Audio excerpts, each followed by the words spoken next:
So there you see it, Rahm Emanuel officially stepping down as chief of staff for the president. You see the president just exiting the East Room right there.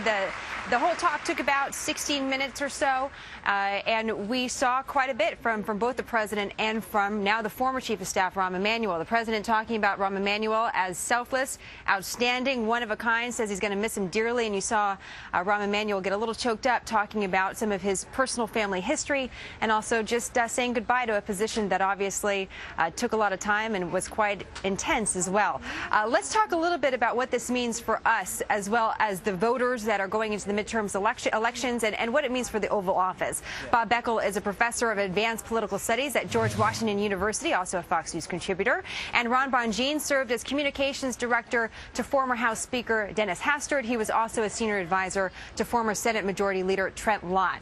So, Bob, let's start off with you. What changes now that Rahm Emanuel is gone?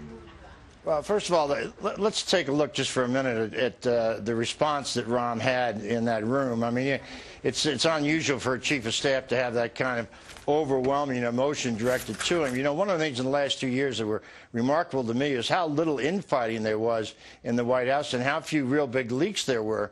Rahm really was seriously in control of that operation, and I think Obama made exactly the right choice. He's going to be tough. He's going to be a tough act to follow. Pete Rouse, though, knows Capitol Hill, and that's where really the action is going to be. When we come back, whatever happens in this election, there's going to be a lame duck session of Congress. It's going to deal with taxes. Rouse is in a position to do that. I think they're serious about the interim job, by the way. I think there will be a new chief of staff sometime early next year. But in the meantime, I think Rahm is a big loss.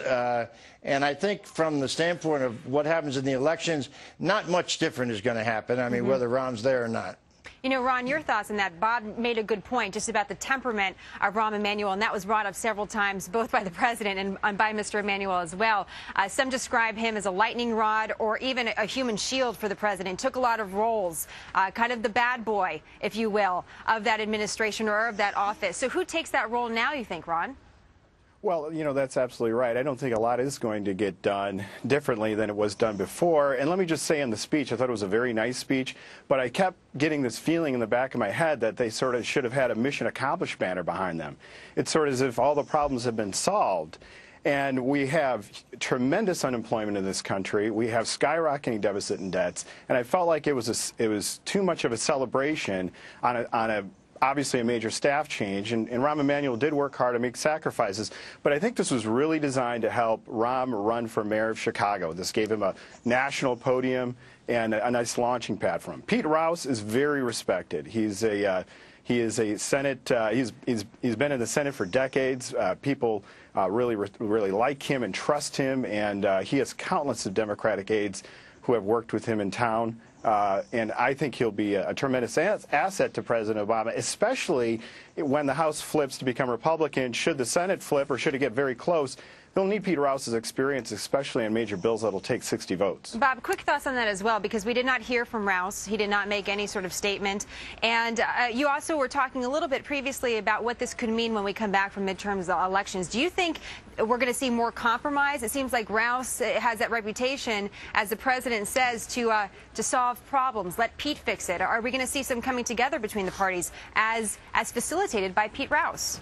Well, see, that's where I think the advantage that Rouse is going to have over Emanuel, who was a confrontational guy. By the way, you saw Rahm choke up. That's very rare to see that. And I agree, by the way, that it was a send-off to run for mayor of Chicago, which is exactly why you don't talk about problems. You talk about what you've succeeded in. But having said that, I think Rouse is the kind of guy that is going to be able to figure out, for example, how to work this tax bill out, which has got to get worked out in a lame duck session. So I think it's probably better Rouse doing that than Emanuel, frankly.